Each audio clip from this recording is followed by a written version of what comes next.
వడిలిన ముఖంతో, చేతిలో పెట్టెతో భారంగా అడుగులేస్తూ వస్తున్న విజయ్‌ని చూసి ఏం జరిగి ఉంటుందో తేలిగ్గానే ఊహించారు నీలకంఠరావు గారు.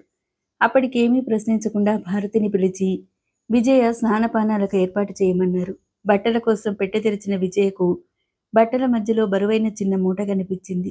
ఆశ్చర్యంగా దాన్ని తీసి విప్పింది. అందులో వసుంధర పండగలకి, పబ్బాలకి పెట్టుకునే నగలు, మడతపెట్టిన కాగితం కనిపించాయి. చెప్పరాని ఆశ్చర్యంతో కాగితం మడత విప్పింది. అది వసుంధర విజయ్‌కు రాసిన ఉత్తరం. విజయ, నిన్ను భార్యగా పొందాలని చంద్ర ఎంతగా ఆశపడ్డాడో, నిన్ను కోడలిగా పొందాలని నేను అంతే ఆశపడ్డాను. ఎందుకో తెలుసా? మీ నాన్న పోయేసరికి నీవు 7 రోజుల పాపవి. మీ అమ్మ మీ నాన్నగారి కోసం బెంగపడి మంచం పట్టింది. మీ నాయనమ్మ, తాతయ్య కొడుకు వియోగం భరించలేక నెల తిరగకుండానే పోయారు. ఆ విధంగా నీవు నా ఒళ్ళో చేరావు. నీ ఆలనా పాలనా చూసే బాధ్యత నా మీద పడింది. పెంచిన మమకారం, కన్న మమకారం కంటే గొప్పదని నీకు తెలుసు కదా! అందుకే నా మేనకోడల్ని కాదని నిన్ను కోడలిగా చేసుకోవాలని ఆశపడ్డాను. అయితే మా ప్రేమలు, ఆశలు నీ ఆశయాలకు ప్రతిబంధకం కాకూడదని చంద్ర, నేను నిన్ను గట్టిగా వారించలేకపోయాం. మీ నాన్నగారంటే నీకెంత ఇష్టమో నాకు తెలుసు. ఆయన ఆశ తీర్చాలని నీకెంత ఆరాటమో నాకర్థమైంది. అయితే నీ ఆశయ సాధనకు అవసరమైన ఆర్థిక బలం గురించి నువ్వేమాత్రం ఆలోచించలేదని అనిపించింది నాకు. ఖాళీ చేతులతో వెళ్ళి ఏం చేద్దామనుకున్నావు? ఆవేశంతో మీ మామయ్య మీద పంతానికి పోయి ఇల్లు విడిచి వెళ్ళావే కానీ ఆగి ఆలోచించలేకపోయావు. అందుకే నీ ఆశయ సాధన కోసం నా నగలు నీకిస్తున్నాను. వీటిని నీ అవసరాలకు వాడుకో. మీ మామయ్యకు తెలియకుండా ఇంత సాహసం ఎలా చేయగలిగానని ఆశ్చర్యపోతున్నావు కదూ? లేక నా భర్త చేసిన పాపాల్ని ఈ నగలతో కడిగేసుకుంటున్నాననుకుంటున్నావా? నువ్వెలా భావించినా నా వంతు సాయం చేయాలనుకుంటున్నాను, చేస్తున్నాను. ఈ సంగతి చంద్రకు కూడా తెలియదు. ఇవి నా పుట్టింటి నగలు. దీని మీద ఎవరికీ అధికారం లేదు. రేపు నేను పోయాక ఇవి చెందవలసింది నీకే. అందుకే ఒక మంచి పనికి వీటిని వినియోగిస్తున్నాను.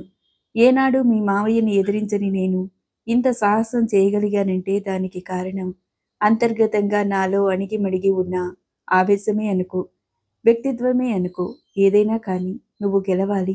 అందుకే ఈ పని చేశాను. ఈ పని వెనుక ఏళ్ల తరబడి నేను పడిన బాధ, అవమానం అన్నీ ఉన్నాయి. పెళ్లి కాక మునుపు నీలాగే పట్టుదల, పౌరుషం, ఆత్మాభిమానాలతో ఉండేదాన్ని.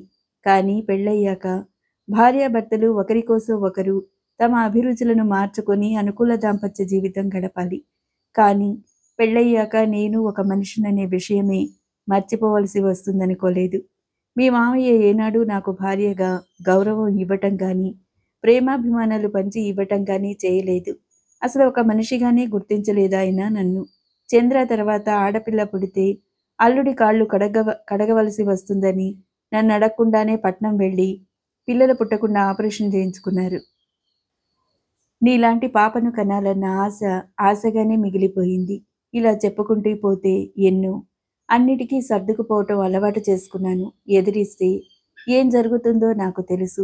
ఈ సంఘంలో, ముఖ్యంగా మన కుటుంబాల్లో అలాంటి వారిని ఎలా చూస్తారో నీకు తెలియంది కాదు. అందుకే ఇలా బ్రతికేయటం నేర్చుకున్నాను. అయితే నాలో పొంగి వచ్చే ఆవేశాన్ని దారి మళ్లించేందుకు నిరంతరం ఏదో పని కల్పించుకుని చేస్తూ నా చుట్టూ నేనే ఓ కంచుకోట నిర్మించుకున్నాను. ఇంట్లో అడపాదడపా జరిగే ఘటనల వల్ల మీ లేత మనసులు ఎంత నలిగిపోతున్నాయో గమనించినా వారించలేని నా చేతగానితనం మీద నాకే కోపం వచ్చేది. అయితే అది నిన్ను ఇంట్లో నుండి బయటపడేలా చేస్తుందని అనుకోలేదు. నీ ధైర్యాన్ని అభినందించకుండా ఉండలేను. అలా అని నువ్వు దూరమైనందుకు బాధపడకుండా ఉండలేను. అయినా ఈ దూరం ఎన్నాళ్ళు? నీ చదువయ్యే వరకేగా. నగలమ్మితే చాలానే డబ్బొస్తుంది. జాగ్రత్తగా అమ్మించి బ్యాంకులో వేసుకో. నీకు ఇంకా దేనికైనా డబ్బు అవసరమైతే వెంటనే లచ్చిరాజు తాతయ్యకు ఉత్తరం రాయి. చంద్రతో డబ్బు పంపడానికి ఏర్పాటు చేస్తాను. చివరిగా ఒక మాట. మీ అమ్మ ఉత్త అమాయకురాలు. నీ కోసం మీ అమ్మ మామయ్యని ఎదిరించలేదని కోపగించుకోకు తన మీద. అలాగే మీ మామయ్య మీద కోపంతో చంద్రాన్ని దూరం చేసుకోకు. నిన్ను తప్ప మరో అమ్మాయిని వాడు భార్యగా కలలోనైనా ఊహించుకోలేడు. మన ఇంట్లో, మన తోటలో ప్రతి మూల నువ్వే కనిపిస్తావు మాకు. ఈసారి నువ్వు ఇంటికి వచ్చేది కోడలి హోదాతోనే. పెద్ద డాక్టర్వై వచ్చి మీ మావయ్యను ఓడించాలి. విజేతలా ఈ ఊరు తిరిగి వచ్చే నిన్ను చూశాక నాకు ధైర్యం వస్తుంది. ఈసారి తిరిగి నువ్వు ఇంటికి వచ్చేసరికి పాత వసుంధర కనిపించదు. నీకు కొత్త వసుంధర స్వాగతం చెప్తుంది. వెంటనే అడ్రస్‌తో ఉత్తరం రాయి. చంద్ర కళ్ళు, మనసు పోస్టుమన్ రాక కోసం ఎదురుతెన్నులు చూస్తుంటాయని మర్చిపోకు. ఆశీస్సులతో అత్త. ఉత్తరం చదవటం ముగించిన విజయ వసుంధర ముందు చూపును, ప్రేమాభిమానులను తలుచుకుని వెక్కి వెక్కి ఏడ్చేసింది. సత్యరాజుపై కోపంతో, పట్టుదలతో చంద్రాన్ని కూడా కాదని వచ్చేసిందే కాని తన చదువుకు అవసరమైన డబ్బు కోసం ఆలోచించనే లేదు విజయ. ఎంతో ముందు చూపుతో అతి నిశ్శబ్దంగా వసుంధర అందించిన సాయం విజయ కంట్లో చెమ్మను ఆరనీయటం లేదు. నీలకంఠరావు గారికి లచ్చిరాజు గారు ఇచ్చిన ఉత్తరం, వసుంధర ఇచ్చిన నగలు, ఉత్తరం తీసిచ్చింది. అవన్నీ చదివిన ఆయన, ఎంత మంచి మనిషమ్మా మీ అత్తయ్య.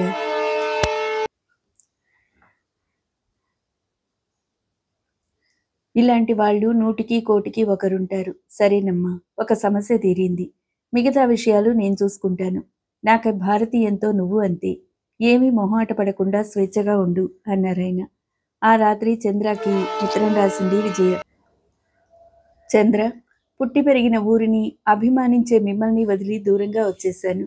నేను ఈ విధంగా చేయటం వల్ల అందరికంటే ఎక్కువ బాధపడేది నువ్వేనని నాకు తెలుసు.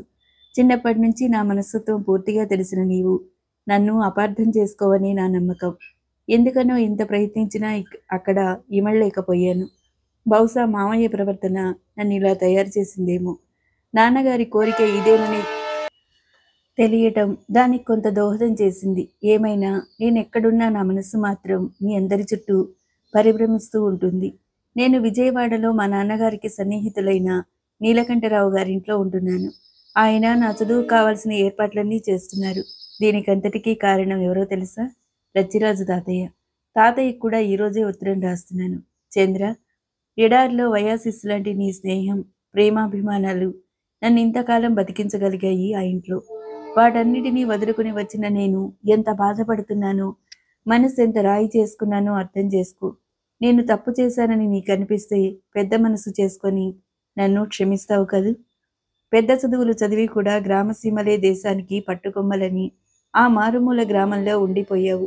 అదేవిధంగా నా చదువు ముగించుకొని నాదైన వ్యక్తిత్వంతో మళ్ళీ మన ఊర్లో అడుగు పెడతాను. వైద్యం లేక అల్లాడే గ్రామ ప్రజలకు వైద్యం అందించి నాన్నగారి కోరిక తీరుస్తాను. చంద్ర, నాదంతా చాదస్తంగా నీకు అనిపించవచ్చు.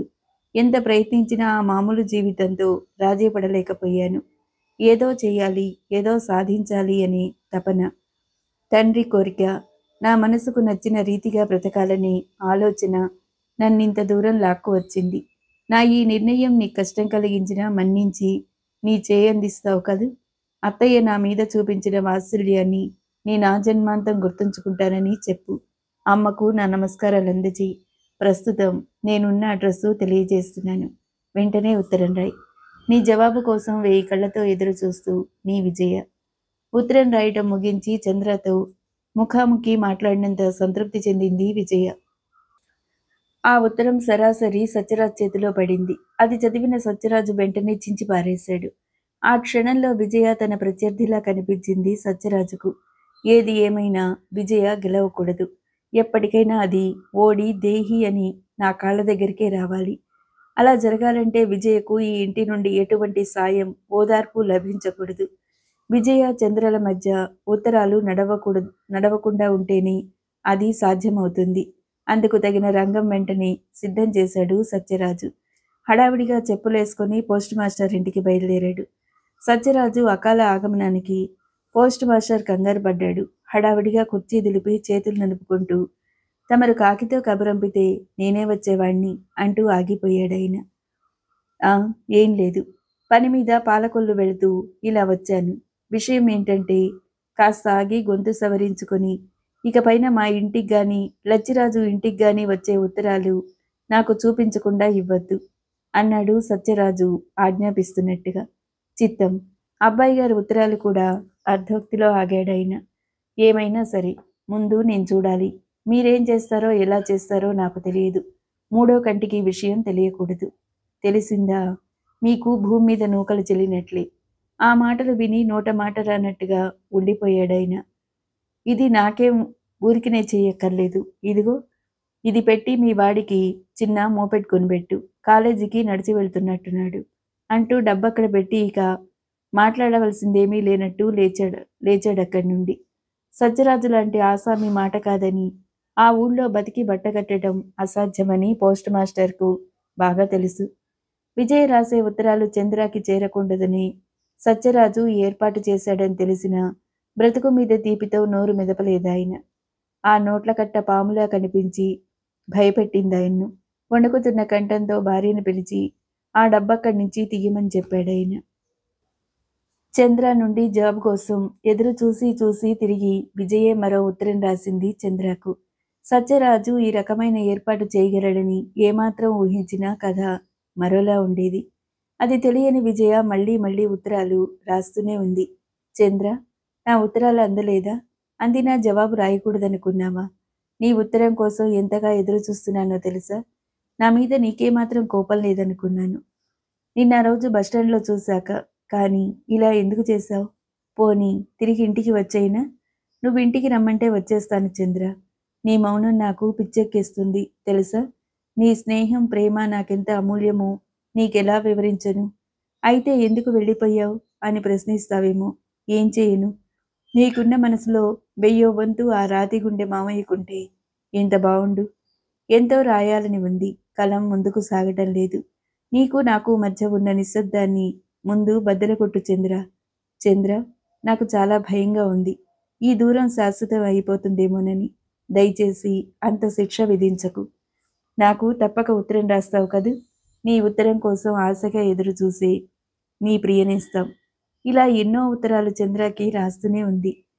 తన చదువు గూర్చి వివరాలు తెలియజేస్తూ ఎప్పటికప్పుడు లచ్చిరాజు గారికి కూడా చంద్రతో పాటే ఉత్తరాలు రాసింది. కానీ అవన్నీ వారెవరికీ చేరకముందే సత్యరాజు చేతిలో పడి అగ్నికి ఆహుతి అవుతుండేవి. లచ్చిరాజు గారి దగ్గర నుండి కూడా ఉత్తరాలు రాకపోవటంతో విజయ ఏమాత్రం ఆలోచించినా సత్యరాజు పని ఇది అని గ్రహించేది. కానీ అలా ఆలోచించలేదు విజయ. ఆయన దగ్గర నుండి ఉత్తరాలు రాలేదని బాధపడింది తప్ప కారణం అన్వేషించలేదు. కళ్ళు కాయలు కాసేలా చంద్ర ప్రతిరోజు ఎదురుచూస్తూనే ఉన్నాడు విజయ్ ఉత్తరం కోసం. చివరికి పోస్ట్ మాస్టర్ ఇంటికి కూడా వెళ్ళి అడిగాడు. నిజం ఏమిటో తెలిసిన పోస్ట్ మాస్టర్ ప్రాణభయంతో నోరు విప్పలేదు. విజయ్ వివరాలు తెలియక ఎక్కడుందో ఏం చేస్తుందో అర్థం కాక కొట్టుకుపోయాడు చంద్ర. అసలే మితభాషి అయిన చంద్ర దాదాపు మగవాళ్ల మారిపోయాడు. విజయ వెళుతూ వెళుతూ తనతో పాటు చంద్రలోని చైతన్యాన్ని కూడా తీసుకుపోయిందా అనుకుంది వసుంధర. అంతా తెలిసి కొడుకు పడుతున్న ఆందోళన చూసి కూడా నిమ్మకు నీరెత్తినట్లుండిపోయింది సత్యరాజు ఒక్కడే. విజయ దూరమయ్యాక కానీ తానేం పోగొట్టుకుంది అర్థం కాలేదు రుక్మిణమ్మకు. ఆ ఇంట్లో సత్యరాజు అహంకారం వల్ల అందరూ తలో రకంగా లోలోన కుమిలిపోతున్నారు. జీవం లేని మనుషుల్లా యాంత్రికంగా రోజులు గడిపేస్తున్నారు. రోజులు గడిచిపోతున్నాయి ఎవరి ప్రమేయం లేకుండానే. విజయ మెడిసిన్ 3వ సంవత్సరం చదువుతుంది. ఆ ఈడు పిల్లల్లో ఉండవలసిన చలాకీతనం విజయలో మచ్చుకైనా కనిపించడం లేదు. ఫస్ట్ క్లాసు వచ్చినా తన ఆనందం పంచుకునేందుకు ఎవరూ లేక అంతులేని ఆలోచనలతో ఒంటరితనంతో భారంగా రోజులు నెట్టేస్తుంది. మొదట్లో విజయ్ని చూసి తెలివైన దానినని గర్వం, అందుకే ఎవరితో కలవదనుకున్న క్లాస్మేట్స్ క్రమేపీ తమ అభిప్రాయం తప్పని తెలుసుకున్నారు. ఎవరితో మాట్లాడినా మృదువుగా మాట్లాడే విజయను గర్విష్టిగా పొగరబోతుగా అనుకోలేకపోయారు. అందరి అమ్మాయిలను ఏడిపించినట్లు విజయను ఏడిపించలేకపోయారు అబ్బాయిలు. తాము విసిరే కామెంట్స్కు ఆమె నుండి ఎటువంటి రెస్పాన్స్ పొందలేకపోయారు. అంతేకాక సబ్జెక్టుకు సంబంధించి ఏదైనా సందేహం వస్తే నిస్సంకోచంగా ఆమె అడిగే తీరు, స్నేహపూర్వకమైన ఆమె ప్రవర్తన వారిని మంత్రించినట్లుగా చేయటంతో విజయ్ పట్ల ఆకతాయిగా ప్రవర్తించలేకపోయారు. అప్పుడప్పుడు విజయ నీలకంఠరావు గారింటికి వెళుతున్నా ఆయన మనవరాలు భారతితో పరిచయంగానే మిగిలిపోయింది. స్నేహంగా మారలేదు. అనుకున్న విధంగా నీలకంఠరావు గారు చనిపోవటంతో తన గూర్చి పట్టించుకునే ఒక్క మనిషి పోయాడనే బాధ విజయను బాగా కృంగదీసింది. ఆయన పోయిన తర్వాత భారతి వాళ్ళు మకాం మార్చడంతో విజయవాడ వెళ్లే అవకాశం కూడా విజయకు లేకుండా పోయింది. 2 సంవత్సరాల పాటు జవాబు రాకపోయినా ఇంటికి తన క్షేమ సమాచారాలు తెలియపరుస్తూనే ఉంది విజయ. ఆ తర్వాత ఎంతో ముఖ్యమైన సంగతి ఉంటే తప్ప ఇంటికి ఉత్తరం రాయటం మానుకుంది. ఎందుకంటే ఎన్ని ఉత్తరాలు రాసినా అటు నుండి ఒక్కదానికి సమాధానం లేకపోవటంతో తనకు తానే కోరి విధించుకున్న ఒంటరితనాన్ని మౌనంగా భరిస్తూ చదువును తపస్సులా భావించి కొనసాగించింది విజయ. అర్థం లేని పట్టుదలకు, పంతానికి పోయి లేనిపోని భేషజాలతో విజయ, చంద్రాల మధ్య అభేద్యమైన అడ్డుగోడ సృష్టించాడు సత్యరాజు. ఆస్తి బయటకు పోకూడదు. అందుకే ఇద్దరినీ ఒకటి చేయాలనుకున్న సత్యరాజు అతి మొరటితనంతో, మూర్ఖత్వంతో ఇద్దరినీ తనకి తెలియకుండానే విడదీశాడు. చేయని తప్పుకు శిక్షలా తండ్రి చేసిన దానికి ఫలితం చంద్ర అనుభవిస్తున్నాడు మౌనంగా. విజయ్ వెళ్ళి 4 సంవత్సరాలయ్యింది. విజయ్ నుండి వచ్చిన ప్రతి ఉత్తరం సత్యరాజు చేతిలో పడి నామరూపాలు లేకుండా పోతుంది. అది తెలియని చంద్ర ప్రతిరోజు వెర్రిగా ఎదురుచూస్తూనే ఉన్నాడు విజయ్ నుండి వచ్చే ఉత్తరాల కొరకు.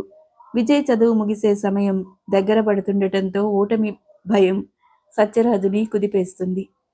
కింద పడినా పైచేయి తనది కావాలనే మొండితనంతో విజయ్ రాకముందే చంద్ర పెళ్లి వేరే అమ్మాయితో జరిపించాలని నిర్ణయించుకున్నాడు. భోజనం చేసి వెళుతున్న చంద్రను పిలిచాడు సత్యరాజు తన గదిలో నుండి. మౌనంగా వచ్చి నిల్చున్నాడు చంద్ర అక్కడ. నీకు సంబంధం చూశాను, రేపే పెళ్లి చూపులు అన్నాడు సత్యరాజు ఎటువంటి ఉపోద్ఘాతం లేకుండా. అలా ఏకపక్షంగా నిర్ణయించడమే గాని ముందుగా భార్యతోనూ కొడుకుతోనూ సంప్రదించాలని ఆలోచనే రాలేదు సత్యరాజుకు. అమ్మతో చెప్పారా అని అడిగాడు చంద్ర ఏమనాలో తోచక. ఆడాళ్లతో చెప్పేదేంట్రా, రేపుదయం ఇద్దరు బయలుదేరండి అన్నాడు సత్యరాజు ఆజ్ఞాపిస్తున్నట్టుగా. విజయ్ సంగతి ఏమీ తేల్చుకోకుండా నేనే నిర్ణయం తీసుకోలేను నాన్న అన్నాడు చంద్ర నిష్కర్షగా. ఏంటో తేల్చుకునేది? అది వద్దని పోయాక మనమేనా గాజులు తొడుక్కుని కూర్చునేది అన్నాడు సత్యరాజు కోపంగా. అదేం వద్దని పోలేదు, మనమే దాన్ని తరిమేశాం అన్నాడు చంద్ర బాధగా. ఆహా, మనం దాన్నేమన్నా విషం తాగమన్నామా? లక్షణంగా పెళ్లి తలబెడితే కాదని కాలదని వెళ్ళిపోయిందది. ముహూర్తాలు పెట్టి పెళ్లి ఏర్పాట్లు చేస్తుంటే ఈ ఇంటి పరువు నడిబజారుకిడ్చి వెళ్ళిపోయిందది. పోనీ వెళ్ళిన దగ్గర నుండి ఇంతవరకు ఒక్క ఉత్తరమైనా రాసిందా? అంత తలపొగరు దానికే ఉంటే మనకెంత ఉండాలి అన్నాడు సత్యరాజు ఆవేశం పట్టలేక రెంకలేస్తూ. ఆ హడావిడికి రుక్మిణమ్మ, వసుంధర వచ్చారక్కడికి. ఎన్నడూ లేనిది చంద్ర కూడా ఆ రోజు పరుషంగానే మాట్లాడాడు. ఎందుకు చేసింది ఇలా? అసలు మామయ్యే బతికుంటే విజయ అనాథలా ఇల్లు వదిలే పరిస్థితి వచ్చేదా? పెళ్లి ముహూర్తాలు పెట్టే ముందు విజయనొక్క మాటైనా అడిగారా? ఈ రోజులాగే ఆ రోజు మీ పాటికి మీరు అన్నీ ఫిక్స్ చేశారు. నాకిప్పుడప్పుడే పెళ్లి వద్దు, చదువుకుంటానని ప్రాధేయపడింది. విన్నారా మీరు? ఎంతసేపు మీరు మీ పంతం నెగ్గాలనే చూశారు గాని మా మనసులు ఎంత నలిగిపోతున్నాయో ఒక్క క్షణమైనా ఆలోచించారా? విజయ్ లాంటి తెలివైన పిల్ల మరో ఇంట పుట్టి ఉంటే చదువు కోసం ఇంత రాద్ధాంతం జరిగేదా? కాలం మారుతుంది. కాలంతో పాటు మనము మారాలని ఒక్కసారి ఆలోచించరే అన్నాడు చంద్ర ఆవేశంగా. కూతురు వెళ్ళి ఇంతకాలమైనా ఏ కబురు తెలియక అల్లాడిపోతుంది రుక్మిణి లోపల. విజయ కోరికల్ని, ఆలోచనల్ని అర్థం చేసుకోలేక చేజేతులా దూరం చేసుకున్నానే అని విచారించిన క్షణం లేదు రుక్మిణమ్మ. అశ్రుసిక్త నయనాలతో మేనల్లుడి వైపు జాలిగా చూస్తూ, నీకున్న ఆలోచనలో 10 వంతు నాకున్నా నాకీ రంపపు కోత ఉండేది కాదన్నట్టుగా చూస్తూ లోపలికి వెళ్ళిపోయింది. అన్నగారి ప్రతిపాదన విని భరించలేనట్టుగా. ఎన్నడూ నోరు తెరిచి జవాబు చెప్పని చంద్ర ఒక్కసారిగా తండ్రిని ఎదిరించి మాట్లాడడంతో జవాబు చెప్పలేనట్టు నిలిచిపోయాడు సత్యరాజు. కార్యవాది అయిన సత్యరాజు అంతలోనే తగ్గిపోయి సాధ్యమైనంత మృదువుగా గొంతు మార్చి అయిందేదో అయిపోయింది. విజయ్ వెళ్ళి ఇంతకాలం కావస్తున్నా ఇంతవరకు తన సంగతులే మనకు తెలియవు. ఎంతకాలం ఇలా ఒంటరిగా ఉంటావు? నా మాట విను. సత్యరాజు మాట పూర్తి చేయనివ్వలేదు చంద్ర. క్షమించండి నాన్న. విజయ్ను తప్ప వేరెవ్వరినీ నా జీవితంలోకి ఆహ్వానించలేను అంటూ మరో మాటకు అవకాశం ఇవ్వకుండా చెరచెర వెళ్ళిపోయాడక్కడి నుండి. సత్యరాజు చంద్ర మాటలకేం ఆశ్చర్యపోలేదు. అలా అని తన ఆలోచనను విరమించుకోలేదు. అతను తలుచుకుంటే విజయ్ను, చంద్రను కలపటం చిటికెలో పని. కానీ పంతానికి పెట్టింది పేరైన సత్యరాజు విజయ్ను ఆహ్వానించడం అంటే తన ఓటమిని అంగీకరించడంగా భావిస్తాడు. ఆ పని ఎన్నటికీ చేయలేడు. పైగా ఇన్ని రోజుల నుండి రాసే ఉత్తరాలు ఎలా మాయమైంది తెలిసిపోతుంది అందరికీ. అందుకే ఒక తప్పు కప్పిపుచ్చుకునేందుకు 10 తప్పులు చేస్తున్నాడు సత్యరాజు. అందుకే చంద్రను ఒప్పించేందుకు వసుంధరని ఎన్నుకున్నాడు సత్యరాజు. మీరు చెప్తే వినంది, నేను చెప్తే వింటాడంటారా చంద్ర? అంది వసుంధర సంశయంగా చూస్తూ. విని తీరాలి. ఏమైనా ఈ వేసవిలో వాడికి పెళ్లి చేసి తీరాలి. ఇంతకాలం ఆగడమే చాలు. ఏం చేస్తావో, ఎలా ఒప్పిస్తావో నాకు తెలియదు. పెళ్లి మాత్రం జరిగి తీరాలి అంటూ మాట్లాడే అవకాశం ఇవ్వకుండా వెళ్ళిపోయాడు సత్యరాజు. కొడుకు మనసు అర్థం చేసుకొని వాడి మాట మన్నించని భర్తని ఏమనలేక, అటు విజయ కోసమే తనన్నట్లున్న చంద్రాన్ని ఎలా ఒప్పించాలో తెలియక నిస్సత్తుగా పక్క మీద వాలిపోయింది వసుంధర. విజయ వెనక్కి వెనక్కి తిరిగి చూస్తూ వెళుతున్న దృశ్యమే ఇంకా వసుంధర కళ్ళ ముందు మెదులుతుంది. వెళుతూ అంత బాధపడిన విజయ ఇంతవరకు ఒక ఉత్తరమైనా రాయలేదెందుకు? అసలు విజయ బతికి ఉందా, లేక తన పంతం నెగ్గలేదన్న పగతో భర్త విజయను ఏమైనా ఆ పైన ఊహించలేకపోయింది వసుంధర. లేదు, అలా జరిగి ఉండదు. విజయ్ ఎక్కడున్నా క్షేమంగా ఉంటుంది. నా భర్త అంత కర్కోటకుడు కాదు అనుకుంది మళ్ళీ అంతలోని. అలా తనకు తానే నచ్చజెప్పుకుంటూ విజయను చల్లగా చూడమని చేతులెత్తి ఆ భగవంతునికి నమస్కారం చేసింది వసుంధర. ఆ మర్నాడు సాయంత్రం కాఫీ గ్లాస్ అందిస్తూ చంద్ర, ఒక్క మాట చెప్పనా అంది వసుంధర సంశయంగా చూస్తూ. ఏమిటమ్మా అది? నా పెళ్లి మాటేనా? ఆ సంగతి నిన్నే నాన్నగారికి చెప్పాను కదమ్మా, మళ్ళీ చెప్పేదేముంది అన్నాడు చంద్ర నిరాసక్తంగా చూస్తూ. అది కాదు నాన్న, విజయ్ అంటే నీకెంతిష్టమో నాకు తెలుసు. కానీ ఎన్నాళ్ళిలా ఒంటరి బతుకు బతుకుతావు? విజయ నా కోడలు కావాలని నేను మాత్రం కోరుకోలేదనుకున్నావా? కానీ మనకు ప్రాప్తం లేని దానికోసం ఎందుకు బాబు ఈ ఎదురుతెన్నులు? నువ్వైనా పెళ్లి చేసుకొని కళకళలాడుతూ మా కళ్ళ ముందు తిరిగితే చూడాలని ఉంది బాబు అంది వసుంధర అనునయంగా. అమ్మా, నువ్వు కూడా నన్ను అర్థం చేసుకోలేవా? విజయ్ లేకుండా నేను బ్రతకలేనమ్మా. అంత ప్రేమ ఉన్నవాడివి ఆ రోజెందుకు వెళ్లకుండా ఆపలేదు అంటావేమో. ఆస్తి కోసం నాన్నలా నేను విజయ్ను ఆపుతున్నానని అపార్థం చేసుకుంటుందని ఒకవైపు, నేను కోరితే నా కోసమని విజయ ఆగిపోయినా అనుక్షణం విజయ్ ముఖంలో కనపడే బాధను, నిరాశను ఎదుర్కోలేక ఆ రోజు మౌనంగా ఉన్నానమ్మా. ఎందుకనో విజయ తప్పక తిరిగి వస్తుందని మనసు చెప్తుందమ్మా. నా కోసం తప్పక తిరిగి వస్తుందమ్మా. అమ్మా, నువ్వైనా నన్ను తొందర పెట్టకమ్మా అన్నాడు చంద్ర. ఆ మాటలంటున్న చంద్ర వసుంధర కళ్ళకి పసివాళ్లా కనిపించటంతో ప్రేమగా కొడుకు తల నిమిరింది వసుంధర. ఆ చర్య కొండంత ధైర్యాన్ని, ప్రోత్సాహాన్ని ఇచ్చినట్టయింది చంద్రకు. అంతేకాదమ్మా, విజయ్ కోసం అన్ని మెడికల్ కాలేజీలకు ఉత్తరాలు రాశానమ్మా. విజయ్ కోసం నేను చేయని ప్రయత్నం లేదు. నా దురదృష్టం ఏంటో ఎక్కడి నుండి జవాబు రాలేదు. నేను స్వయంగా వెళ్ళి ఎంక్వైరీ చేద్దామంటే నాన్నగారి 1,00,000 ప్రశ్నలకు సమాధానం చెప్పలేక ఆ ప్రయత్నం విరమించుకున్నాను. అమ్మా, నువ్వైనా నాన్నగారికి చెప్పమ్మా, విజయ్ లేకపోతే నేను బ్రతకలేనమ్మా అన్నాడు చంద్ర బేలగా చూస్తూ. అంత విలువ నాకుంటే మీరిద్దరూ ఇలా విడిపోవలసిన పరిస్థితి వచ్చేదా? ఆ పిల్ల కళకళలాడుతూ పిల్లా పాపలతో నట్టింట తిరిగితే చూసుకునే యోగం నాకు లేదు. అంతా స్వయంకృతం అంది వసుంధర. అమ్మ, ఇన్నాళ్ళు నా మనసులో మాట మనసులోనే ఉంచుకొని ఎంత నష్టపోయానో నాకు తెలుసు. ఇక ముందలా జరగనివ్వను. నేను లచ్చిరాజు తాతయ్య గారింటికి వెళ్ళి వస్తాను అంటూ చెప్పులేసుకుని వెళ్ళిపోయాడు చంద్ర. చంద్ర వెళ్లేసరికి లచ్చిరాజు గారు నిద్రపోతున్నారు. అలికిడికి కళ్ళు తెరిచిన లచ్చిరాజు గారు, ఒరే చంద్ర, ఏంటిలా ఉన్నావు? ఆరోగ్యం బావుందా? రా కూర్చో అంటూ మంచం మీద చోటు చూపించారు. చంద్ర అక్కడ కూర్చుంటూ, నీవు వెళ్ళిన పనేమైంది తాతయ్య అని అడిగాడు ఆదుర్దాగా. చంద్ర అడిగిన దానికి జవాబు చెప్పలేక తలదించుకున్నారు లచ్చిరాజు గారు. చివరికి, ఏం చెప్పను చంద్ర, నీలకంఠరావు గారు చనిపోయి 3 ఏళ్లయిందట. వాళ్ళ అబ్బాయికి ట్రాన్స్ఫర్ కావటంతో ఇల్లు అద్దెకిచ్చేసి వెళ్ళిపోయారట. విజయ్ విషయం అడిగితే ఎవ్వరూ ఏమీ చెప్పలేకపోయారు అన్నారు నిరాశగా. అయితే మనకిక విజయ వివరాలు తెలిసే ఆశ లేదంటావా తాతయ్య అని అడిగాడు చంద్ర దిగులుగా. ఎందుకురా అప్పుడే అంత నిరాశపడతావు? విజయ వెళ్ళి 5 సంవత్సరాలు పూర్తి కావస్తున్నాయి. ఏకంగా చదువు ముగించుకొని వచ్చి మనందరినీ ఆశ్చర్యపరచాలని ఉత్తరం రాయలేదేమో అన్నారు లచ్చిరాజు గారు ఓదార్పుగా. తాతయ్య, అసలు విజయ క్షేమంగా ఉందంటావా? నాకెందుకో చాలా బెంగగా ఉంది తాతయ్య. చేతిలో చిల్లిగవ్వ లేకుండా ఇల్లు వదిలి వెళ్ళిపోయింది. ఎలా ఉందో ఏం చేస్తుందో తెలియదు. విజయ్‌ని చూడకుండా ఒక్క క్షణం ఉండలేని నేను ఇన్నాళ్ళు ఎలా ఉన్నానో నాకే అర్థం కావటం లేదు.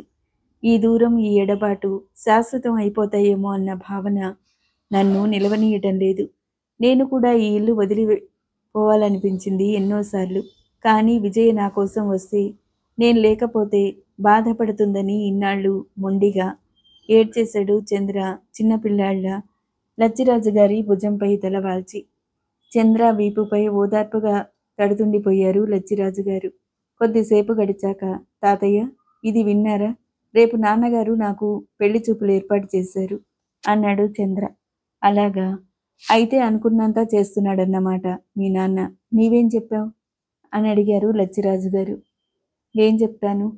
విజయ్ను తప్ప మరెవరిని నా జీవితంలోకి ఆహ్వానించలేనని ఖచ్చితంగా చెప్పాను. అమ్మ నా పక్షమే అయినా ఏం చేయలేదు. నాన్నగారు ఎలా అయినా నన్ను ఒప్పించాలని చూస్తున్నారు. ఏది ఏమైనా నా నిర్ణయం మాత్రం ఇదే అన్నాడు చంద్ర స్థిరమైన కంఠస్వరంతో. మంచిది చంద్ర, అలాగే చెయ్యి. నాకు మీ నాన్నతో వచ్చి ఈ విషయం గురించి మాట్లాడాలనే ఉంది. కానీ నా మాటకు ఎంత విలువ ఉంటుందని ఆలోచిస్తున్నాను అన్నారు లచ్చిరాజు గారు ఆలోచనగా. వద్దులే తాతయ్య, అక్కడికి వచ్చి మీ గౌరవం పోగొట్టుకోవాలి అన్నాడు చంద్ర. నేను రావటం అంటూ జరిగితే దానికి సిద్ధపడే వస్తాను. అది కాదు నా ఆలోచన. ఒకప్పుడు రామరాజంటే ప్రాణం పెట్టిన మీ నాన్న విజయ్ పట్ల ఇంత కఠినంగా ఎలా వ్యవహరిస్తున్నాడనేదే నాకు అర్థం కావటం లేదు. మీ నాన్న స్వతహాగా నీవనుకున్నంత చెడ్డవాడు కాదు. వాడిలోని మంచితనం, మమకారాలను ఈరోజు అతిశయం, అహంకారం మబ్బులా కమ్మి మాయం చేస్తున్నాయి. ఏదో రోజు వాటంతట అవే పోతాయి. అప్పుడు గాని మీ నాన్న మునపటి మనిషి కాలేడు. అంతవరకు ఓపిక పట్టాలి, తప్పదు అన్నారు లచ్చిరాజు గారు. ఓపిక పట్టక చేసేదేముందిలే తాతయ్య. సరే వస్తాను, తోటవైపు వెళ్ళాలి అంటూ చంద్ర లేచాడు. ఆ రోజు అకస్మాత్తుగా వసుంధరకు హార్ట్అటాక్ వచ్చింది. అప్పటికి ఎలాగో గండం గడిచి గట్టెక్కినా మరోసారి వస్తే చెప్పటం కష్టమన్నారు డాక్టర్స్. వసుంధర ఆరోగ్య పరిస్థితి ఆసరా చేసుకొని చంద్రాని పెళ్లికి ఒప్పించగలిగాడు సత్యరాజు. అభిమానవంతురాలైన విజయ తాను రాసిన ఉత్తరాలకు ఎప్పటికీ జవాబు రాకపోవటంతో ఇక ఎన్నటికీ ఆ ఊరి ఛాయలకు గాని ఆస్తిలో భాగం అడగడానికి గాని రాదని సత్యరాజు నమ్మకం. ఆ విధంగా ఆస్తిలో భాగం లేకుండా చేసి విజయ్పై గెలుపు సాధించానని సత్యరాజు మీసం మెలేశాడు. చంద్రతో శ్యామలకు పెళ్లి అతి వైభవంగా జరిగిపోయింది. ఎన్నో ఆశలతో కలలతో ఆ ఇంట్లో అడుగుపెట్టిన నవవధువును నిండు మనసుతో ఆహ్వానించింది వసుంధర.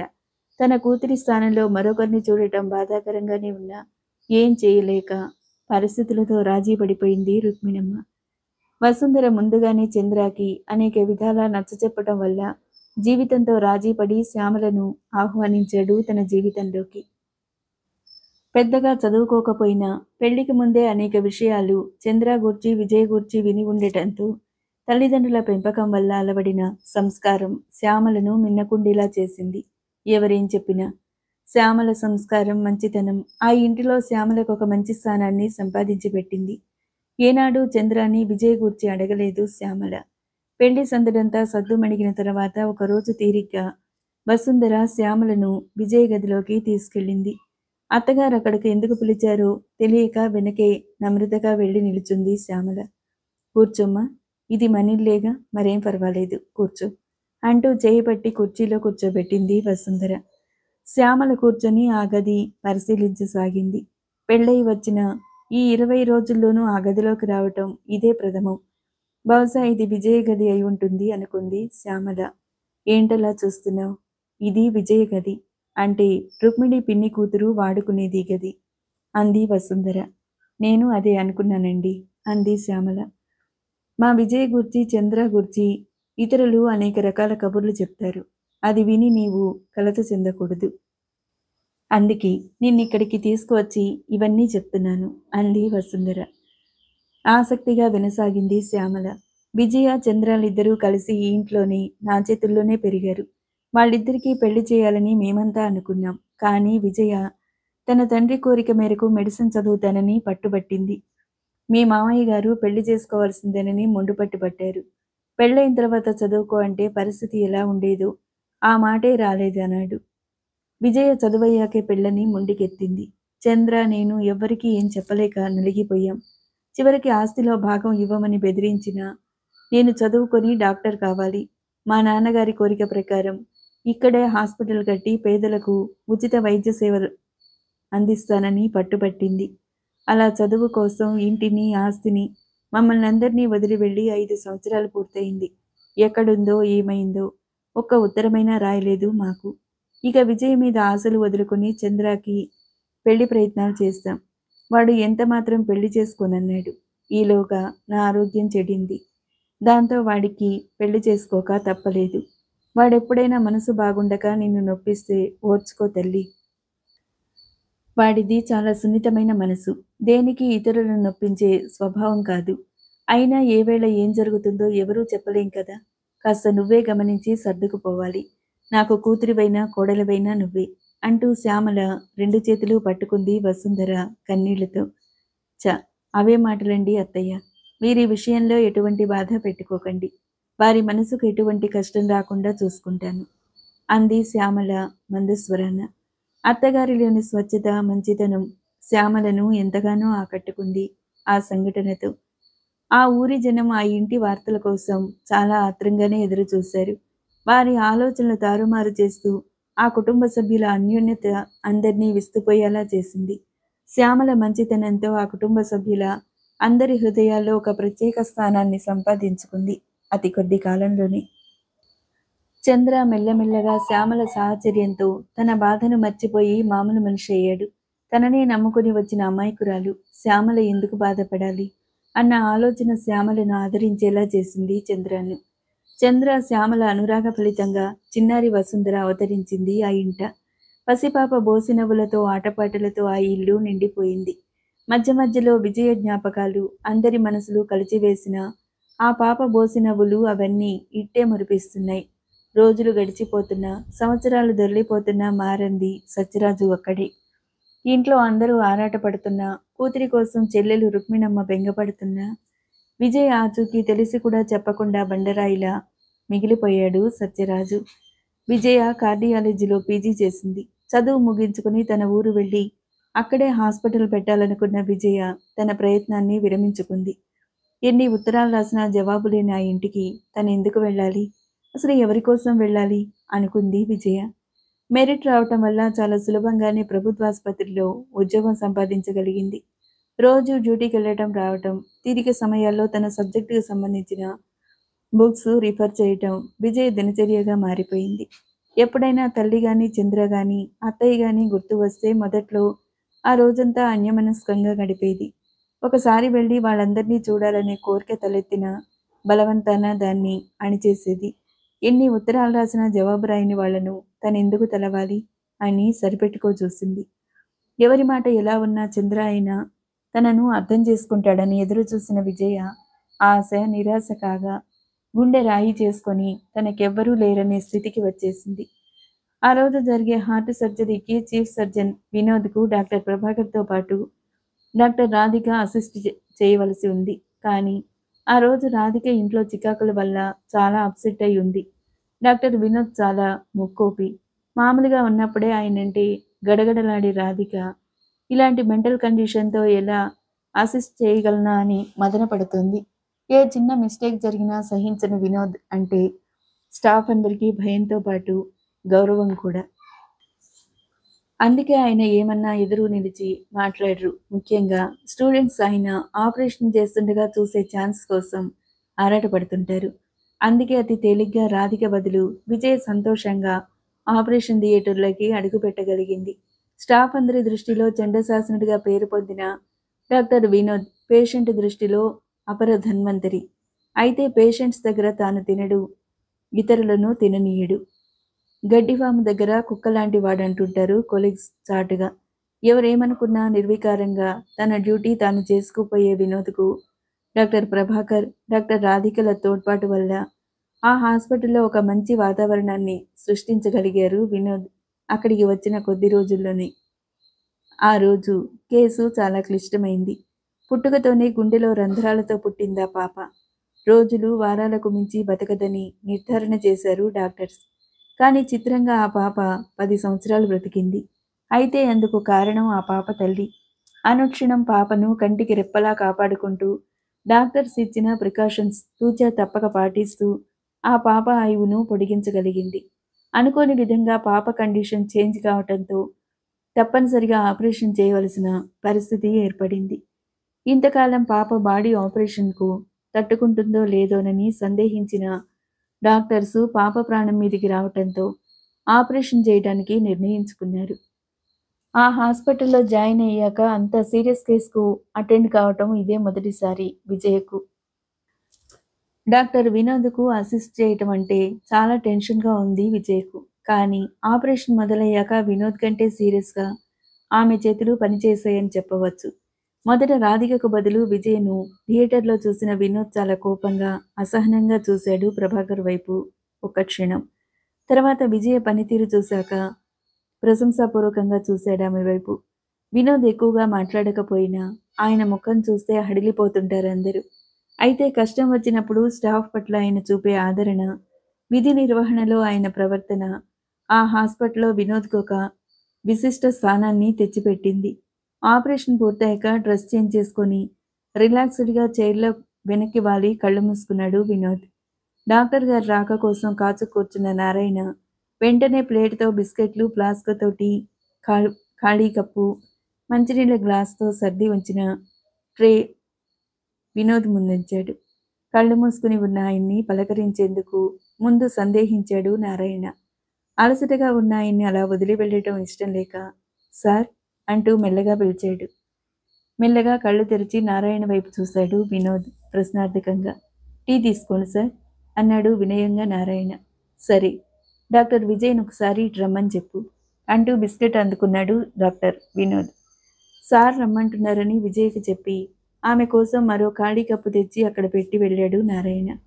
వినోద్ ఎందుకు పిలిచాడో అర్థం కాని విజయ భయం భయంగా అక్కడికి వచ్చి నిలుచుంది. వినోద్ ఏం మాట్లాడకుండా కూర్చోమని సైగ చేసి టీ మరో కప్పులోకి వంచి ఆమె ముందుంచాడు. వణుకుతున్న చేతులతో టీ కప్ అందుకుంది విజయ. వినోద్ ఏదో చెప్పబోతున్నాడనే భావన విజయ్‌లో వణుకు పుట్టిస్తుంది. టీ గుటకపడక గొంతులోనే ఆగిపోయింది. పరీక్షా ఫలితం కోసం ఎదురు చూసే విద్యార్థినిలా దడదడలాడే గుండెతో ఆయన వైపే చూస్తూ కూర్చుంది.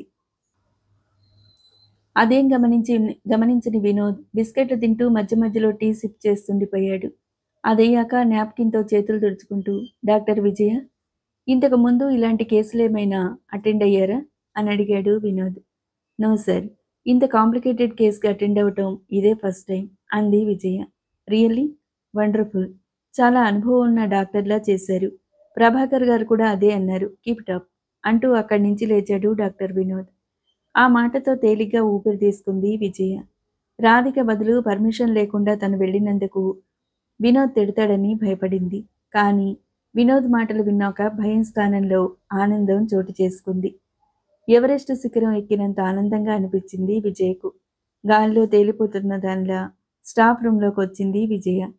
విజయ్‌ను చీఫ్ రమ్మంటున్నారని నారాయణ వచ్చి చెప్పినప్పటి నుంచి అందరూ భయం భయంగా విజయ రాక కోసం ఎదురు చూస్తూ, విజయ బాధపడితే ఎలా ఓదార్చాలా అని మనసులోని రిహార్సల్స్ వేసుకోసాగారు.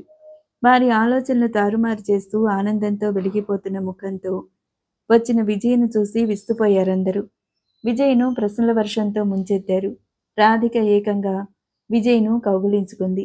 తన బదులు వెళ్ళినందుకు తిట్లకు బదులు అభినందనలు అందుకొని వచ్చిన విజయను చూసి ఆ అభినందనలన్నీ తనకే వచ్చినట్లు భావించింది రాధిక. డాక్టర్ వినోద్ చేసిన ఆపరేషన్ నగరంలో పెద్ద సంచలనం సృష్టించింది. 5 స్టార్ హోటళ్లను మించి నగరంలో వెలిసిన హాస్పిటల్స్‌లో కూడా డాక్టర్ వినోద్‌ని మించిన డాక్టర్ లేకపోవడంతో గుండె జబ్బులకు సంబంధించి ఎక్కువ మంది వినోద్ కోసం ప్రభుత్వ ఆసుపత్రికే వస్తున్నారు. వైద్యం అంటే వ్యాపారంగా, ప్రభుత్వ ఆసుపత్రులంటే మృత్యుద్వారాలుగా మారిన ఈ రోజుల్లో ఇంకా ఇలాంటి డాక్టర్స్ అక్కడ ఇక్కడ ఉండటం వల్ల సామాన్యుల స్థితి గుడ్డిలో మెల్ల అన్నట్టుంది. ఆసుపత్రిలో అన్ని విభాగాల కంటే కార్డియాలజీ విభాగం ఎప్పుడూ రద్దీగానే ఉంటుంది. అందుకే వినోద్‌ను కొనేయాలని అనేక ఆఫర్స్ ప్రయత్నించారు. అయినా డాక్టర్ వినోద్ ఆఫర్స్ వేటిని అంగీకరించలేదు. కనీసం తమ హాస్పిటల్‌లో రోజుకొక గంట కన్సల్టింగ్‌గా ఉండమని కోరినా అంగీకరించలేదు. వృత్తికి తప్ప డబ్బుకి ప్రాధాన్యత ఇవ్వని వినోద్ను ఎవరూ ఒప్పించలేకపోయారు. వినోద్ నిర్ణయం విజయకు ఆనందాన్ని, ఆశ్చర్యాన్ని కలిగించింది. ఆ పాప తల్లిదండ్రులు వినోద్ను సన్మానించినంత పనిచేశారు. అయితే వినోద్ ఆ ప్రతిభంతా తనొక్కడిది కాదని, ఆ రోజు ఆపరేషన్‌లో పాల్గొన్న ప్రతి ఒక్కరిదనిని, అందరినీ పేరు పేరున పరిచయం చేస్తూ విజయ్‌ను ప్రత్యేకంగా పాప తల్లిదండ్రులకు పరిచయం చేశాడు. విజయ సిగ్గుగా నవ్వేసింది. ఆ రోజు రౌండ్స్ ముగించుకొని వస్తుండగా వినోద్ వెంటే వస్తున్న విజయ పేషెంట్స్ కండిషన్స్, ఇవ్వవలసిన మందులు వినోద్ చెప్తుంటే శ్రద్ధగా నోట్ చేసుకుంది. వినోద్ చెప్పటం పూర్తయ్యాక, సార్, నాదో చిన్న సందేహం అంది సంశయంగా చూస్తూ. ఏంటన్నట్టు చూశాడు వినోద్ విజయ్ వంక. ఇది పర్సనల్ విషయమైనా అడగకుండా ఉండలేకపోతున్నాను. మన హాస్పిటల్లో పనిచేసే అనేక మంది సర్జన్స్, డాక్టర్స్ వేరే చోట్ల క్లినిక్స్ తెరిచారు. కొంతమంది పెద్ద పెద్ద నర్సింగ్ హోమ్స్‌లో కన్సల్టెంట్స్‌గా ఉంటున్నారు. అలాంటిది మీరు వచ్చిన ఆఫర్స్‌ని వదులుకుంటున్నారు అంది విజయ. అఫ్‌కోర్స్, ఎవరిష్టం వారిది. మనిషికి డబ్బు అవసరమే, కాదన్ను. కానీ అదే జీవితం కాదుగా. ఒకసారి మనిషి డబ్బు రుచి మరిగితే మనిషి రక్తం అలవాటు పడిన పులిలా మారిపోతాడు. అప్పుడు ఎంత సంపాదించినా తృప్తి ఉండదు. డబ్బు దాహం తీరదు. అందుకే నాకిలా ఉండటమే ఇష్టం అన్నాడు వినోద్. కానీ సార్, ఈ రోజుల్లో మనం ఎంత బాగా వైద్యం చేసినా ప్రైవేటు డాక్టర్స్ మీద ఉన్న గురి మన మీద ఉండటం లేదు. నాకు తెలిసిన డాక్టర్ ఒకరున్నారు. ఎప్పుడు నిద్రపోతారో ఆయన అర్థం కాదు నాకు. ఇటు హాస్పిటల్ డ్యూటీ, అటు మార్నింగ్ 8-10 ఒక నర్సింగ్ హోమ్‌లో, ఆ తర్వాత ఈవినింగ్ 5-11 అవుతుందో, తెల్లారిపోతుందో ఆయన క్లినిక్‌లో. ఆయన ఎంత చెప్తే అంత ఫీజు ఆనందంగా చెల్లిస్తారు. ఆయన చెప్పిన నర్సింగ్ హోమ్‌లో చేరి ట్రీట్మెంట్ తీసుకుంటారు. రక్తం పిండినట్టు అంతంత ఫీజులు వసూలు చేసినా ఆయన దగ్గరికే వెళ్తుంటారు జనాలు అంది విజయ బాధగా. అది వాళ్ళ తప్పు కాదు, అవసరం. తొందరగా నయం కావాలనే ఆతృత వారిని ఆ పని చేయిస్తుంది. డాక్టర్స్‌గా మన వృత్తి ధర్మాన్ని పక్కన పెట్టి ఇక్కడికి వస్తే ఇంటికి రమ్మంటాం. అక్కడ డబ్బు తీసుకొని ఇక్కడికి రమ్మంటాం టెస్టులకు. ఫ్రీగా గవర్నమెంట్ ఎక్విప్‌మెంట్ వాడుకుంటాం. ఇదేమని డాక్టర్లను ప్రశ్నిస్తే ప్రాణానికే ఎసరు పెడతారని భయం. అందుకని ఉన్నా లేకున్నా తల తాకట్టు పెట్టైనా జలగల్లా పీడించే మనని తృప్తిపరిచి ప్రాణాలు కాపాడుకుంటున్నారు. వైద్యం వ్యాపారంగా మారిపోయింది. Everything everything for business. That is our country. I hate this nonsense. అందుకే నాకు చేతనైనంత వరకు కొందరికైనా ఇలా ఉపయోగపడగలుగుతున్నాననే తృప్తి చాలు నాకు అన్నాడు వినోద్ ఉద్వేగంగా. డాక్టర్ వినోద్ మాటలు వింటూ ఆయన్నే ఆరాధనగా చూస్తుండిపోయింది విజయ. అంతవరకు ఏదో లోకంలో ఉండి మాట్లాడుతున్నట్టున్న వినోద్ చటుక్కున విజయ్ వైపు చూసి మొహాటంగా నవ్వేశాడు. ఇతరులతో పర్సనల్ విషయాల గూర్చి అంతసేపు ఎప్పుడూ మాట్లాడని వినోద్ అనుకోకుండా తన మనోభావాలను ఈరోజు మరొకరి ముందు వెల్లడించటంతో చిత్రమైన అనుభూతిని పొందాడు. ఆ రోజు పేషెంట్స్ రద్దీ అట్టే లేకపోవటంతో స్టాఫ్ రూమ్‌లో కూర్చుని రిలాక్స్‌డ్‌గా టీ సిప్ చేస్తూ మెడికల్ జర్నల్‌లో సగం చదివి వదిలేసిన ఆర్టికల్ చదువుతోంది విజయ. అది ఇటీవల ముంబైలో జరిగిన హార్ట్ సర్జరీకి సంబంధించింది. ఇంతలో రాధిక తుఫాన్‌లా వచ్చి విజయ్ చేతిలో పుస్తకం లాగి పక్కన పడేస్తూ, ఎప్పుడూ ఇదే గోల. ఇక లైఫ్‌లో ఒక ఎంజాయ్‌మెంటు పాడు లేదా? అంది విసుగ్గా. ఏమిటి సంగతి? నా మీద విరుచుకుపడుతున్నావు? అంది విజయ చిరునవ్వుతో. ఏముంది? మన వాళ్ళందరూ కలిసి రేపు ఆదివారం ఫ్యామిలీ పిక్నిక్ చేశారు అంది రాధిక ఉత్సాహంగా. సరే, నాకు కూడా చాలా విసుగ్గా ఉంది ఈ రొటీన్ లైఫ్‌తో. ఇంతకీ ఎక్కడికట పిక్నిక్? అంది ఉత్సాహంగా విజయ. ఆహా! మన విజయ్ కూడా మనుషుల్లో పడుతుందే. ఇన్నాళ్ళు ఎవరో మునికుమారిలా దారి తప్పి మన హాస్పిటల్‌కి వచ్చిందనుకున్నాను అంది వసంత అల్లరిగా. ఆ మాటలకు పకపక నవ్వేసింది విజయ. అరే, నీకు నవ్వటం కూడా వచ్చునే. ఇవాళ విజయ మనకు వింత మీద వింత చూపిస్తుంది. ఎవడో చచ్చాడు అంది రాధిక. ఎవరూ చావలేదు కానీ ఇంతకు పిక్నిక్ ఎక్కడికో చెప్పనే లేదు అంది విజయ. ఇంకా ఏం అనుకోలేదు. నాకైతే భీమిలి వెళ్దామని ఉంది. చక్కగా సముద్ర స్నానాలు చేయొచ్చు అంది వసంత. ఇంకా నయం, కొండ మీద అంగ ప్రదర్శనలు చేయొద్దు. చక్కగా అరకు వెళ్దాం అంది రాధిక. ఆ, అరకు ఇప్పుడెళ్తే గడ్డ కట్టుకుపోతాం అంది వసంత. ఏం కాదు, అరకు అందలు చూడాలంటే వింటర్లోనే చూడాలి. చక్కగా ప్యాకేజ్ టూర్‌కి టికెట్స్ తీసుకుంటే వెళ్ళేటప్పుడు ట్రైన్‌లో వెళ్ళి, వచ్చేటప్పుడు బస్సులో రావచ్చు. దారిలో బొర్రా కేవ్స్ చూడొచ్చు. ఆ పైన భోజనం వాళ్ళే ఏర్పాటు చేస్తారు. అరకులో పద్మావతి గార్డెన్స్, వాటర్ ఫాల్స్ చూడటానికి కూడా ట్రాన్స్‌పోర్ట్ బాధ్యత వాళ్ళది. మనం ఏ హైరానా లేకుండా హాయిగా ఎంజాయ్ చేయొచ్చు అంది రాధిక. ఇదేదో బాగున్నట్టుందే రాధిక. అయితే నా ఓటు నీకే అంది వసంత. మరి భీమిలి? అంది విజయ హాస్యంగా. భీమిలి దగ్గరే ఉంటుంది అంది ఒక్కో అక్షరం ఒత్తి పలుకుతూ. ఇంతలో డాక్టర్ వినోద్ అక్కడికి రావటంతో సరదాగా సాగిన వాళ్ళ సంభాషణ అర్ధాంతరంగా ఆగిపోయింది. ఎప్పుడూ రాని వినోద్ అలా హఠాత్తుగా రావటంతో అంతా ఆశ్చర్యపడుతూ లేచి నించున్నారు. కూర్చోండి కూర్చోండి. ఆ, రాధిక, రేపు సండే మీకేదైనా పనుందా అని అడిగాడు డాక్టర్ వినోద్. రాధికకు వెంటనే అర్థమైపోయింది. రేపేదో ఆపరేషన్ ఫిక్స్ అయిందని. పచ్చి వెలక్కాయ గొంతు అడ్డుపడ్డట్టుగా వెంటనే జవాబు చెప్పలేకపోయింది. మాటలు కూడబడుకుంటున్నట్టు.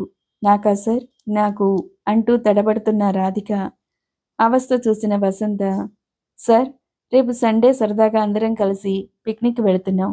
మీరు కూడా వస్తారా సార్ అంది. నేనా? నో. మండే నేను బెంగుళూరు వెళ్ళాలి సెమినార్‌కి. అనుకోకుండా ఒక ఎమర్జెన్సీ కేసు తగిలింది ఈరోజు. వెంటనే ఆపరేషన్ చేయకపోతే మనిషి బతకటం కష్టం. సమయానికి ప్రభాకర్ కూడా ఊళ్ళో లేడు. ఎలా?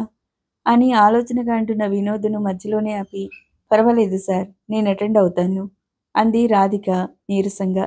సరే, అయితే థియేటర్ సిద్ధం చేయించమని చెప్తాను. రేపు 7కి ఆపరేషన్ చేసేద్దాం. ఒకసారి మీరు కూడా పేషెంట్‌ని చూసిరండి. ఇంటెన్సివ్‌లో ఉన్నాడు అంటూ వచ్చినంత వేగంగా వెళ్ళిపోయాడు వినోద్. మహానుభావుడు. ఈ సండే కూడా తినేశాడు. ఇంట్లో పిల్లల్ని నెల రోజుల నుండి ఊరిస్తున్నాను. ఆయన ముందే వార్నింగ్ ఇచ్చారు. ఈసారి క్యాన్సిల్ అయితే ఊరుకోనని. రేపు కూడా క్యాన్సిల్ అయితే ఏమవుతుందో. నేరకపోయి డాక్టర్నయ్యాను. అది ఈ సబ్జెక్ట్ తీసుకొని ఈయన పాలుపడ్డాను. ఏ తల్లి కట్టుకుంటుందో ఈ మహానుభావుణ్ణి. లైఫ్ అంతా ఈయన కోసం ఎదురు చూడటంతోనే సరిపోతుంది అంది రాధిక కసిగా. అదేంటి, మాస్టర్కి ఇంకా పెళ్లి కాలేదా అని అడిగింది కొత్తగా చేరిన వనజ. ఆయన్నెవరు చేసుకుంటారే బాబు, ఎప్పుడూ షేక్స్పియర్ తమ్ముళ్ళ సీరియస్గా ఉంటాడు. ఆ పైన డ్యూటీ డ్యూటీ అంటూ జనాన్ని చంపుతారు అంది వసంత రాధికకు వంత పాడుతూ. ఎందుకు అందరూ సార్నలా తిడతారు? డాక్టర్ వినోద్ ఆపరేషన్ చేస్తే ఎంత క్లిష్టమైన కేసైనా ఇంతేనా అనిపిస్తుంది. పేషెంట్స్ ఆయన చేతుల్లో పడితే మా ప్రాణాలకేం ఢోకా లేదని నిశ్చింతగా ఉంటారు. యముడితో పోరాడి తమ ప్రాణాలు తెస్తాడని దేవుళ్లా కొలుస్తారు. స్టూడెంట్స్ ఆయన చేసే సర్జరీ చూడాలని, నేర్చుకోవాలని ఆరాటపడతారు.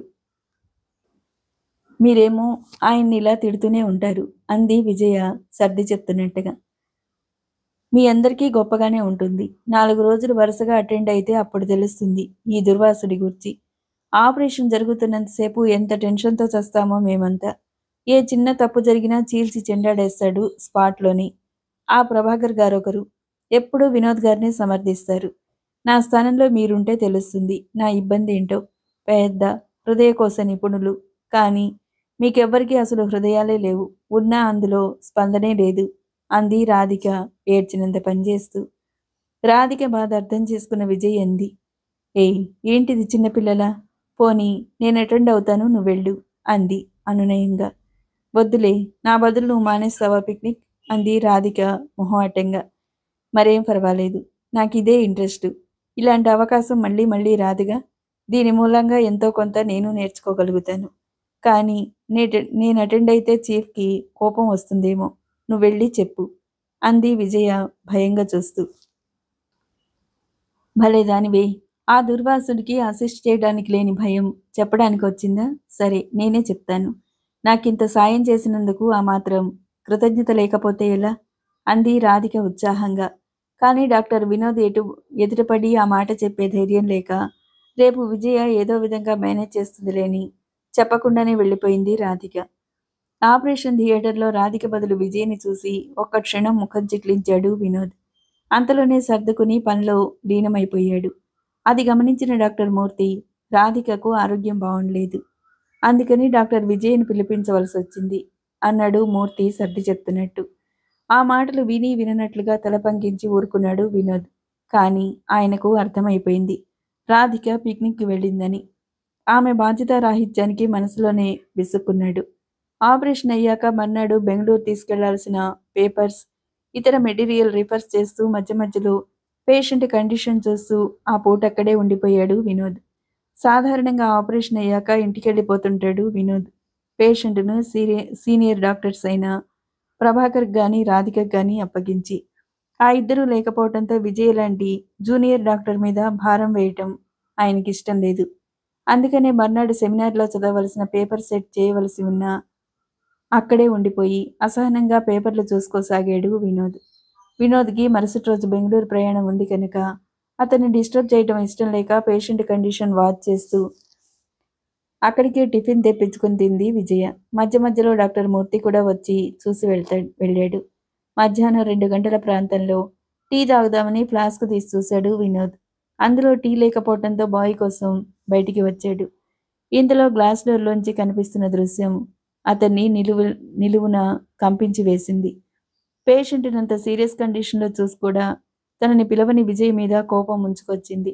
తానింత శ్రమపడి చేసిన ఆపరేషన్ వృధా అయిందనే బాధతో విసురుగా ఐసీయూలో అడుగుపెట్టిన వినోద్ పేషెంట్‌కు విజయ ట్రీట్ చేసే విధానం గమనించి శాంతించాడు.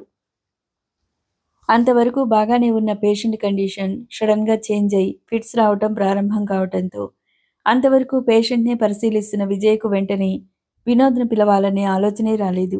అంతకు ముందు రోజు తాను మెడికల్ జర్నల్‌లో చదివిన ముంబై కాంప్లికేటెడ్ కేసులో ఏ విధమైన ట్రీట్మెంట్ ఇచ్చి సక్సెస్ అయ్యారో ఫ్లాష్‌లా వెలిగింది ఆమెలో.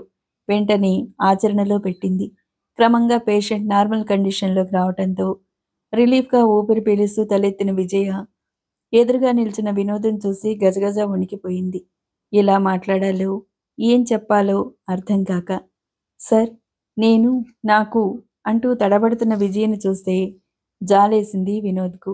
ఆమె బెదురు పోగొట్టే ఉద్దేశంతో ఎందుకు డాక్టర్ అంత కంగారు? ఇప్పుడు మీరేం చేశారో నేనైనా వచ్చి అదే చేసేవాణ్ణి. నాకు శ్రమ తగ్గించినందుకు థాంక్స్ అన్నాడు డాక్టర్ వినోద్ చిన్నగా నవ్వుతూ. దాంతో విజయలో నెర్వస్‌నెస్ కొంత సర్దుకుంది. మరొకరైతే పేషెంట్ స్థితి ఇంత సీరియస్‌గా ఉన్నందుకు వాళ్ళు కంగారు పడి ఇతరులని కంగారు పెట్టి తప్పుడు ట్రీట్మెంట్ ఇచ్చిన అనేక సందర్భాలు చూశాను నేను. కానీ దానికి భిన్నంగా ఎంతో సమయస్ఫూర్తితో ఒక నిండు ప్రాణాన్ని కాపాడారివాళ మీరు. Really I'm proud of you. మీకు మంచి భవిష్యత్తుంది. ముఖ్యంగా డాక్టర్‌కి కావాల్సిన ఓర్పు, కూల్‌నెస్ ఇవుంటే ఆటోమేటిక్‌గా సక్సెస్ వరిస్తుంది. ఓకే. చాలా అలసిపోయినట్లున్నారు. టీ తీసుకుందాం రండి అని ఆహ్వానించాడు వినోద్. అప్పటికే నారాయణ ఫ్లాస్క్ పట్టుకొని రెడీగా ఉన్నాడు. వినోద్ చెప్పకుండానే టీ తెస్తాను సార్. పాపం ఉదయం నుండి ఆ అమ్మగారు ఇక్కడే ఉన్నారు. భోజనం కూడా చేయలేదు అన్నాడు నారాయణ. దాంతో మరింత ప్లీజ్ అయిపోయాడు వినోద్. అరే అలాగా, అయితే ఇద్దరికీ ఏదైనా టిఫిన్ తీసుకురా, ఇవిగో డబ్బులు అంటూ డబ్బు తీసి అందించాడు వినోద్. నారాయణ టిఫిన్, టీ తెచ్చి రూమ్‌లో పెట్టి విజయ్ దగ్గరకొచ్చి అమ్మ, సార్ రమ్మంటున్నారు అని వచ్చి చెప్పాడు. మరోసారి పేషెంట్ కండిషన్ చెక్ చేసి కదిలింది విజయ అక్కడి నుంచి. విజయ్ వెళ్ళేసరికి నారాయణ 2 ప్లేట్లలో టిఫిన్ సర్ది మంచినీళ్లు నింపిన గ్లాసులు పక్కన పెట్టి 2 కప్పులు టీ ఫ్లాస్క్ పక్కగా చిన్న స్టూల్‌పై ఉంచి వెళ్ళిపోయాడు. వినోద్ టేబుల్ నిండా రకరకాల మ్యాగజైన్స్, హార్ట్ సర్జరీకి సంబంధించిన బుక్స్ చిందరవందరగా పడి ఉన్నాయి. విజయ్‌ని చూసి రండి, ఈ అరణ్యాన్ని చూసి జడుసుకోకుండా అక్కడ కూర్చోండి వచ్చేస్తున్నా అంటూ పేపర్లు బొత్తిగా పెట్టసాగాడు. పర్వాలేదు సార్, మీ పని కానియండి అంది విజయ. పనేముంది, ఇది రేపు నేనే బయలుదేరే వరకు ఇలాగే ఉంటుంది అంటూ సర్దిన పేపర్స్‌పై పేపర్ వెయిట్ పెట్టి వచ్చాడు వినోద్. ఇద్దరూ మౌనంగా టిఫిన్ చేశారు. టిఫిన్ చేశాక టీ కప్పులో వంచుకుంటూ అన్నాడు వినోద్. విజయ, ఈరోజు మీరు చేసిన ట్రీట్మెంట్‌ని చూశాక నాకు చాలా నిశ్చింతగా ఉంది. బెంగుళూరు వెళ్ళటానికి సిద్ధం అవుతున్నానే గానీ చాలా ఆందోళనగా ఉంది ఇంతవరకు. ఇప్పుడు ఆ ఫీలింగ్ మచ్చుకైనా లేదు. రేపు బెంగుళూరు వెళ్తే తిరిగి రావటానికి 6 డేస్ పడుతుంది. అంతవరకు పేషెంట్ భారం మీదే. ప్రభాకర్ గారు ఇప్పుడప్పుడే రారు కనుక జాగ్రత్త అన్నాడు వినోద్. తప్పకుండా sir. I will do my best అంది విజయ వినయంగా. థాంక్స్. మీ ఫ్రెండ్స్ అంతా మిమ్మల్ని వదిలేసి పిక్నిక్‌కి వెళ్ళిపోయినా మీరు భోజనమైనా చేయకుండా ఇలా ఇక్కడే ఉండిపోయారు అన్నాడు వినోద్ చిన్నగా నవ్వుతూ. ఎప్పుడూ గంభీరంగా ఉండే వినోద్ పెదాలపై అరుదుగా కనిపించే చిరునవ్వు అతని ముఖానికి వింత అందాన్ని, హుందాతనాన్ని ఇచ్చింది. అదే మాట మనసులో అనుకుంది విజయ. రాధిక పిక్నిక్ వెళ్ళిన సంగతి ఆశ్చర్యంగా చూస్తూ అర్ధోక్తిలోనే ఆపేసింది విజయ. నేను నిన్నే అనుకున్నాను ఇలా జరుగుతుందని. అయినా ఏమూలో ఆశ రాధిక తప్పక వస్తుందని. ఆవిడ ఇంత బాధ్యత లేకుండా చేస్తారనుకోలేదు అన్నాడు వినోద్. సారీ సార్, నేను ఇలా అంటున్నానని అపార్థం చేసుకోకండి. మనం ఎంత డాక్టర్స్మైనా యంత్రాలం కాదుగా. రొటీన్ లైఫ్ నుండి అప్పుడప్పుడైనా చేంజ్ లేకపోతే చాలా కష్టం. అందులోనూ పెళ్ళై సంసారం చేస్తున్న రాధిక లాంటి వాళ్ళు ఇటు డ్యూటీ పరంగా అటు ఫ్యామిలీ పరంగా అనేక ప్రాబ్లమ్స్ ఫేస్ చేస్తూ ఉంటారు. రెండిటికి న్యాయం చేయటం అంటే సినిమాలో డ్యూయల్ రోల్ చేయటం లాంటిది. వాళ్ళంతా ముందుగా అనుకొని ఫ్యామిలీ మెంబర్స్తో పిక్నిక్ ఏర్పాటు చేసుకున్నారు. పిల్లలు అప్సెట్ అవుతారని ఆమెను నేనే వెళ్ళమన్నాను అంది విజయ. మామూలుగా వినోద్ ఎదురుపడి మాట్లాడాలంటేనే భయపడి విజయ ఆ 4 మాటలు ధైర్యంగా అనేసింది. అంత నిక్కచ్చిగా మాట్లాడుతున్న విజయ్ వైపు పరిశీలనగా చూశాడొక్క క్షణం వినోద్. అదే సమయంలో తన మాటలు ఎలా రిసీవ్ చేసుకున్నాడోనని వినోద్ వైపు విజయ చూడటంతో చూపులు మరల్చుకున్నాడు వినోద్. సారీ విజయ, మీరు చాలా అఫెండ్ అయినట్లున్నారు. రాధికను విమర్శించాలని కాదు నా ఉద్దేశం. పరిస్థితి గమనించకుండా తన మానాన తను అలా వెళ్ళిందనే ఉద్దేశంతో అలా అన్నాను. రాధిక లాంటి ఎఫిషియన్స్ గల డాక్టర్ తన స్కిల్ని ఇలా వృధా చేసుకుంటున్నారే అని నా బాధంతా. పోనీయండి, మీరు కూడా ఉదయం నుండి ఇక్కడే ఉన్నారుగా, వెళ్ళి విశ్రాంతి తీసుకోండి అన్నాడు వినోద్ అఫెండ్ అయినట్టుగా చూస్తూ. రాధిక లాంటి ఎఫిషియన్స్ గల డాక్టర్ తన స్కిల్ని ఇలా వృధా చేసుకుంటున్నారని నా బాధ అంతా. పోనీయండి, మీరు కూడా ఉదయం నుండి ఇక్కడే ఉన్నారుగా, వెళ్ళి విశ్రాంతి తీసుకోండి అన్నాడు వినోద్ అఫెండ్ అయినట్టుగా చూస్తూ. మీ కోపం వచ్చినట్టుంది నా మాటలకు. రాధికలా నాకే బాధరా బందీలు లేవు. మీరు వెళ్ళండి, నేనుంటాను. రేపు ప్రయాణం కదా అంది విజయ. వినోద్ ఏమీ బదులు పలకకుండా పుస్తకంలో తలదూర్చాడు. ఆ పైన సంభాషణ పొడిగించే ధైర్యం లేక పేషెంట్ దగ్గరికి వెళ్ళిపోయింది విజయ.